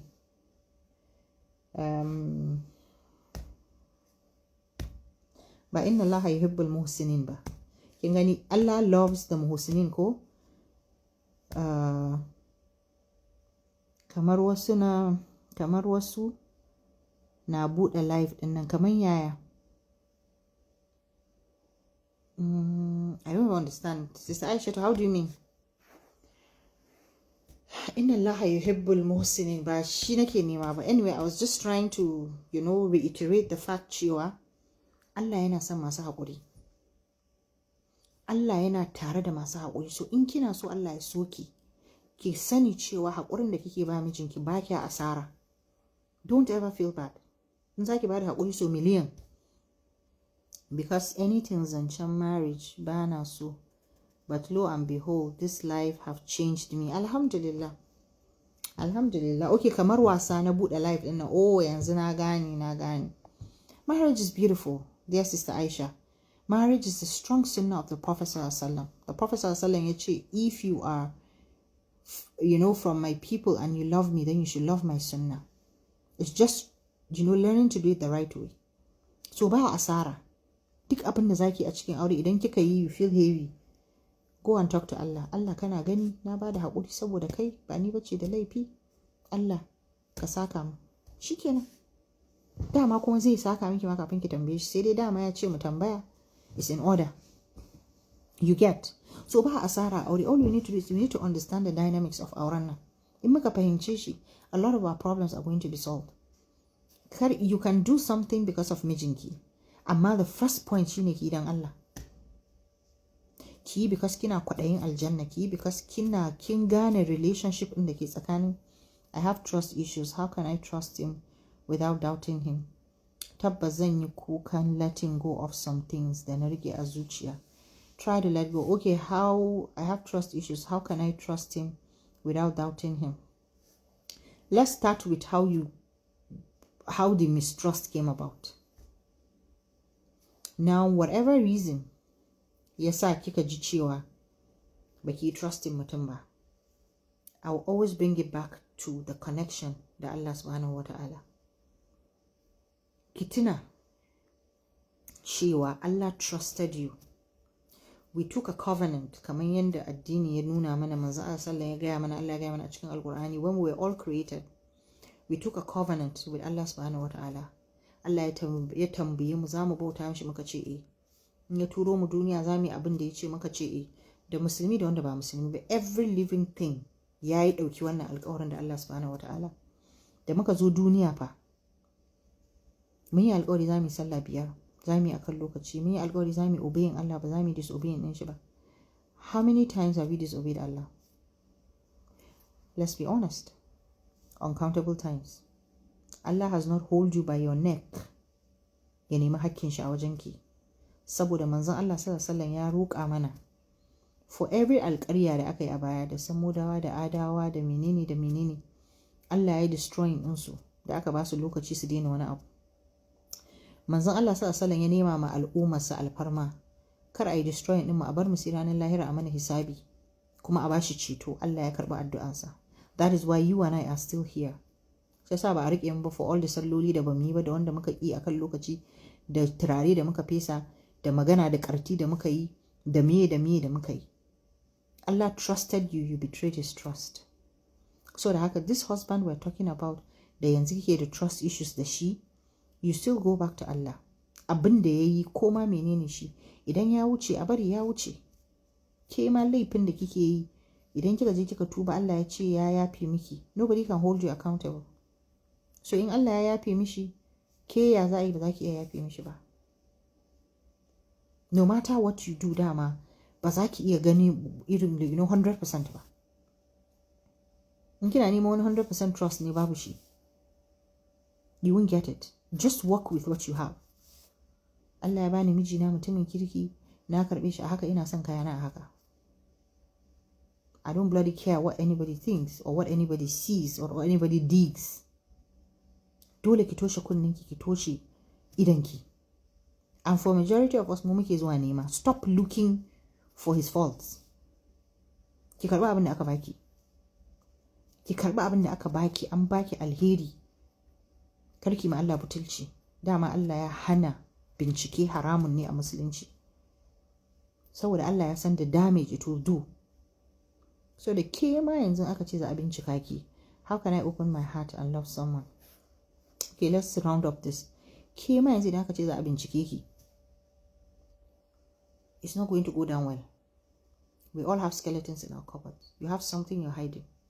You have something you don't want people to know. Ni ina da abin da na yi ko na taɓa yi wanda ba na so ku sani. Shi sa kullum muke roƙon Allah ya rufa mana asiri, ya rufa mana kuma ba ma fata Allah ya tona mana asiri duniya da lahira. Everybody has that thing he's praying. A rufa mishi asiri. Ke ma kina da shi, so why can't you let it go? Why can't you let it go? Kamar yadda nake cewa muhallin shahid, majority of mata mu muke zuwa mu nemo the thing da zai hana mu bacci. Shi yasa Allah ya ce kar ku yi. Zai kawo matsala da yawa. So kar ku yi bincike, ku kyale ni da bawa na kawai. Ya je shenanigans din shi, je roki gafara Allah ya gafarta mishi. Fa ni'ima. Shi kenan. How can I open my heart to love someone? Har yanzu dai sai kin dangana da Allah din. Continue to pray, continue to ask Allah. Ya haɗa ki da mutumin kirki, and focus. We lose focus. We're always emotional. Emotion, soyayya kawai muke kallo. Ba wani working plan. You don't have anything. Ba wani guzuri da zaki tafi da shi gidan aure. Ke duk kawai aje ai harkar cikin uwar daka daki kenan, for those that don't know. Kakannin ma gaske cewa uwar daka, like the mother of the room. So ai harkar uwar daka, ayi lovey dovey. Ba shi bane aure a musulunci. Aure is peace, number 1. Number 2, me zaki bari a bayan ƙasa? Wasu irin ƴaƴa ke so ki kawo duniya? Wani irin tarbiyya? What do you want to leave behind? In kina kwance a kabari za a dinga tada ki ana miki azaba ne ko ana miki alheri? Shine aure a musulunci. Wanda suke da hankali suna zama da mata ba sa son su, ko kuma mazan da ba sa so, amma suna kwaɗayin abin da za su bari a bayan ƙasa na alheri da zai zo da seed din da za su haifa. Ina so in haihu da wani saboda ingancinsa na tarbiyya da na imani da na kyautatawa. Shi sa manzo Allah sallallahu alaihi wasallam ya ce idan mai imani ya zo neman yarku, ku ba shi aurenta, ko bai santa ba zai wulakanta ta ba. Zai rike ta a cikin mutunci da daraja. Akwai wata client ina some time ago tana complain akan mijinta, ko he got married ne without her knowledge, ana yi and all that. Ta zo ta dinga masifa, ta dinga waye kaza kuma sa'an nan ko ya fi santa ne kaza. Na ce bari in baki wani misali. Kin san Allah, baban su dai zai iya fita daga gida da azhar, zai dawo da la'asar ya ce min wallahi ki haƙuri da na fita an ɗaura min aure. Idan na zaɓi kwanciyar hankali, yaya zan yi na kawar da kaina akan abubuwan ɓacin rai? Okay, we'll take that and then we'll round up. Ko karfe nawa ne ma uku? Kun gani da cikin surutu, na ce muku ba za mu daɗe ba. And don't forget gobe akwai school. So nake ce mata zai iya fita da azahar, ya dawo da la'asar, ya ce min wala ya je an ɗaura mishi aure. I will believe him, kuma na san da gaske ne. So da zai iya zuwa wani wuri kamar irin ɗaura auren da za a ce za a yi misali, sai a samu mishkila, whether the husband refuses or something happens. Yana zaune a wajen wani ya nemi alfarma, maybe baban yarinya ya ce ya rufa mishi asiri, na rantse da Allah zai iya. Bai santa ba, bai taba ganin ta ba, bai santa, zai aure ta kuma zai zauna da ita cikin mutunci da daraja kamar yana santa, ba za ta taba sanin cewa ba a santa ba. Saboda me? Saboda imani da kyautatawa. To irin su ake magana cewa idan mutane irin wannan suka zo, soyayya is the last thing on your mind. Soyayyar ma za ta zo saboda kyautatawansu ma zai sa zaki ji cewa akwai soyayyan, kuma ko babu kin san cewa ba wulakanci, ba rashin mutunci, ba tashin hankali. But you don't even know your husband. Ya zo ya gaya miki kaza, kin rantse da Allah kin ce ƙarya yake yi, dama shekaransu kaza, because you don't even know him. So you need to focus. In kika shiga cikin aure, ki fahimci wadda kika aura, ki fahimci wanda ke tare da shi. Understand him. Ba wanda zai zo ya miki wani magana daga waje, ko yaya take, wallahi ki ɗauka. But you believe these things that you see or hear saboda baki ma san wane ne shi ba. Focus on understanding. Yanzu akwai wanda na bata assignment, na bata 1 week, har yanzu ban ji ta ba. Na ce mata ta je ta yi monitoring mijinta, ta yi understanding idan ya shigo ne ko idan ya fita ya pattern ɗin shi yake. Because majority of you don't even know. Baki san waye mijinki ba. Akwai abin da zai zo ya gaya miki, bai kamata ki ɗauka ƙarya ba ne. Baki ce ke wallahi tallahi, ana har client ce wallahi ashe anti da gaske ne abin da ya gaya mu. Ya kamata ki san who he is. Ki gane ko wane ne. When you open your heart to alheri. Don't open your heart to love kawai. Ana maganan aure, ana magana ne akan alheri. Ana magana ne akan gina sunnan manzo sallallahu alaihi wasallam, akan tafarki na daidai. Muna ta'allaka, how many so na yi auren soyayya. Where does it leave you? Some make it, but some don't make it. So ashe kenan shi yasa Allah ya sani cewa soyayya is not the main ingredient a cikin aure. Mawaddatan wa rahma din nan, a nemi zaman lafiyan nan, peace din nan shine gaba da komai. Soyayya ba ta rike aure. So now idan kika zaɓi kwanciyar hankali, zaki duba ki ga okay, akwai abubuwan da suke jawo bacin rai, ya mijinki ya fushi ya haɗa ku faɗa, ke kuma akwai abubuwan da yake yi wanda suke bata miki rai. Misali, now over time you train yourself. Wa'annan abubuwan kamar yadda nake faɗa kullum, ina so ki saka a scale abin da mijinki yake baki haushi. An saba ma Allah shine number 1. In bai saba ma Allah ba, to zuciyar ciki take raya miki saboda bata so ki zauna lafiya. Idan saban Allah ne, yes, there is a reason for you ki ji bacin rai, shi ma kuma nasiha zaki dinga yi. Ki biyo abin cikin ruwan sanyi da lumana, kamar wanda ya musulunta ne ai. Ko ladabin da manzon Allah sallallahu alaihi wasallam ya koya mana shine ki ce okay, yau ba za ka sake zina ba za ka sake shan giya ba za ka sake kaza, duka ki zubar a lokaci daya. Sai aka ce a'a, ba haka ake musulunci ba. In mutum ya shigo, to za ka fara da sallah, ka yi wanka, babu ƙarya, babu shan giya, kaza, a hankali ana tafiya ana ganar da shi. Because once you dump it all together, ce ba zan iya ba, wani irin addini ne misali. So it's the same thing da wannan. In kika tashi kina kallon abubuwan nan da suke bata miki rai, ki sa akan scale. Duk abin da zaki ki danganta da ubangiji. Mu daina yin bin san ranmu. Ba mu zo duniya don mu dawoma ba, kuma ba aure kika zo yi a duniya ba. Number 1 shine kin zo ibada ne. Wa ma khalaqatal jinna wal insa illa liya'budullah. Sai an tambaye ki duka 5 pillars of Islam kafin a tambaye ki aure. Ba aure za a fara tambayen ki ranar tashin alƙiyama ba, saboda aure is not the most important thing a rayuwarki. The most important thing a rayuwarki shine the relationship ɗinki da Allah, ki bauta mishi, ki abin da ya ce ki. Abin da ya ce ki yin kuma in ji Allah subhanahu wataala shine ki ma mijinki biyayya, yana daga ciki. Now idan kika zo kika ga abin bacin rai, me yasa abin yake bata miki rai? Abin nan an saba ma Allah? No, ba saba ma Allah ba, an saba ma san ranki. To sai ki fara yin jihadin nafs, kina yakan kanki, kina gaya kamar yadda nake cewa ni na zama pro a talking to myself. Ina maka yana gori, ina gaya maka yana, amma kin ji kunya Binta ba Malisa, shame on you wallahi. In kika koyi wannan maganan, zaki dinga ganin cewa kina situwa, kina shiga taitayinki. Zaki ga cewa jihadin nafs zai miki sauki, saboda kin riga kin kama nafs din, kin mai da ita kawarki ko aboki, kin mai da shi something you can talk to. Ban yarda da kaza ba kuma ba zan yi ba, and I will not do it again. ba zan zauna raina yana ɓaci haka kawai ba. Allah ya haɗa ni da miji muna zaune, for all you know wataƙila ma kin kusa mutuwa ko ya kusa mutuwa.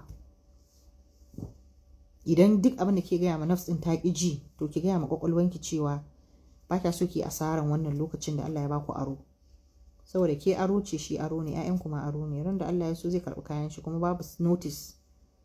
No, now da kike raye da kuke tare, enjoy it while it lasts before it finishes, because idan lokacin ku ya elapsing, dan la ai mana saving. Ba fa zan yi saving life ɗin ba, na gaya muku cewa I'm going to delete it. I don't know why, but I just felt sure. I just didn't want to put it out there. In fact, the challenge is idan na zo magana ko I want to talk of something that I intimate, kullum sai ina kasawa. Wallahi sai ina kasa. I wanted to, da na yi magana akan sha'awa da ake yi, mata ma suna da shi. I wanted to go a little further because I also had that experience. But duk inda na zo irin wa'annan magana, kamar ana rufe min baki, bana iyawa. Da yana nake ikirarin cewa ina so in yi. But I think it's a good thing though. At least kana da ɗan kunya, which kunya ma tana daga cikin imani a addinin musulunci. So alhamdulillah, ba za ka saki baki gatse kana faɗan. There's a limit to what you can say, no matter how hard you try, no matter how hard. Duk da ilimi ne kake so ka fito da shi, but I'll save it on my phone. Amma dai ba zan post it din shi ba. Let me see if it's something that I can put out there. So haka zaki learn to talk to yourself ba, saboda ba wanda zai kwabe ki. Kowa a duniyan nan yanzu is busy. Mamanki ma tana miki faɗa, ba akwai wani faɗan da she doesn't have time. Da babanki, da mijin naki ma da waye. So da haka ke ce zaki ɗauki jagorancin seta kanki da kanki. So learn to talk to yourself. Ki ma kanki gori, ki gaya ma kanki gaskiya. Stop allowing your selfish nerves to tell you lies. Tell it no, I will not do it. Ba zan tsaya ina ɓata lokacina ina ta fushi bayan ga ni'ima da Allah ya mun ba, ga mijina, ga 'ya'yana, ga lokaci kafin lokaci ya ƙare. Ba zan yi faɗa da mijina ba, wannan abin ba zai ɓata min rai ba, raina ba zai ɓaci ba. I will not be angry, I'm going to be happy. Tell it and do away with all that emotions da yake gaya miki. Wallahi, it's a very good thing, zai taimake ki. So ba zai dinga miki warge ba, zai dinga miki wasa da hankali ba. Ai kamar sallah ne ko da manzon Allah sallallahu alaihi wasallam ya gaya mana, akwai waswasi, shedan zai zo ya taimaki waswasi, ko alolanki ya kare ko bai kare ba, ko kin yi sallah raka'a ko baki ba, ko kin yi ƙari ko kin yi rage. Idan kika bashi dama zai ci gaba da yi. Manzon Allah sallallahu alaihi wasallam ya ce ki toshe kunnen ki kyale shi, kin yi sallan ki kawai ki sallan ki wuce gaba. In dai ba kin ji ƙaran fitan iska ko kin ji wari ko wani makamancin haka ba. Saboda akwai wanda suke da wannan dilemma din. Ai shedan ne, kin gane? Ba zai barki ki zauna lafiya. To in a cikin sallah an ba da wannan formulan, sai ki ɗauko formulan sai ki kawo ta cikin rayuwarki. Ki toshe kunninki kawai, ba kya ji ba kya gani hajiya, alheri kawai zaki sa gaba. Sa'annan tell it I will not do it. Ba zan yi fushi ba. Na daina fushi. Na daina ɓata lokaci na daina aikin banza. Kullum ina cikin faɗa da miji. Ba zan yi ba, I will not do it. Ni na daina faɗa da miji, saboda haka you're not going to get me angry. Kamar yadda na ce, just put it on a scale. Ba a saba ma Allah ba, duk sauran mai sauƙi ne. Za ki iya. You can do it. It just needs training. It may take some time, but if you put yourself to it, I promise you that you're going to do it. Let me see, what is the time?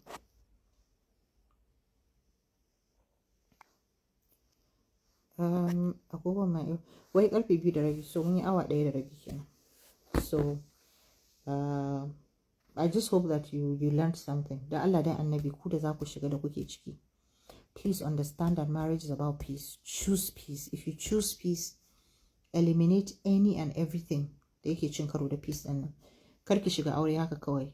Aure is about sex and love and hugs and kisses and cuddling. Yes, it's part of it, but ba shi bane aure a musulunci. Aure a musulunci shine a samu peace, a gina tarbiyya mai kyau. And it has nothing to do with love. Love is a good thing. But dan mijinki baya abubuwan nan kuma, don't start complaining and comparing. Har yanzu mutumin kirki ne inda baya saban Allah. Ki san yanda zaki go with your working plan. Yanda zamu mu zauna lafiya, a zauna a cikin aminci, babu tashin hankali, har a samu a cin magaci. Saboda the time is very short. mun ga wanda suka yi aure a zuwa dina ma aka mutu, mun ga wanda ya mutu bayan sati ɗaya, bayan kwana 5. Mu da muke nan har yanzu ba dabaran mu bane, mu ma muna kan hanya da mu da mazajen namu, ko su riga mu ko mu riga su.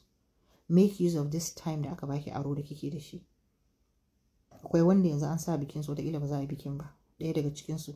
Sai akwai wanda aka saka bikinta ranar ɗaura aure ma ta rasu, ko aka je daga katin biki aka je jana'iza.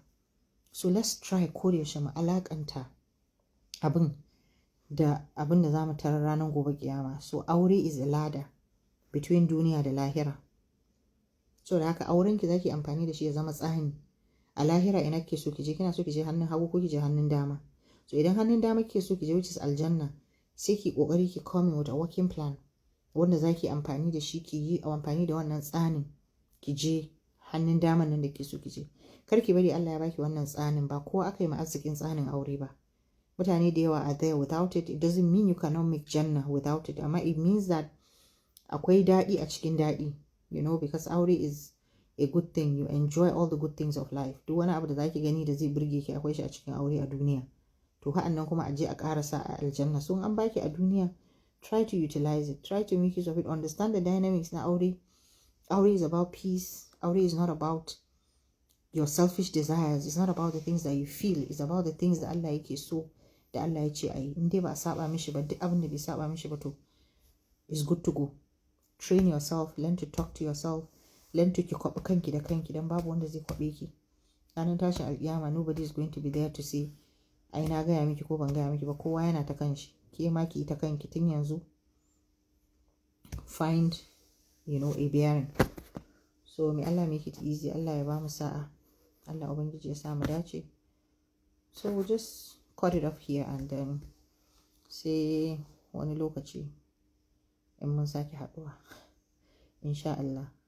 So by the way, I have an invitation to Kaduna on Saturday. I'm going to be doing a nasiha at a wedding walima, insha Allah. So she's one of my very good clients. She just got married and I will have the honor and privilege of delivering, you know, a nasiha at her wedding walima. It's going to be in Kaduna, inshallah. I pray that Allah makes it easy for me to be able to deliver. In Allah ya yarda.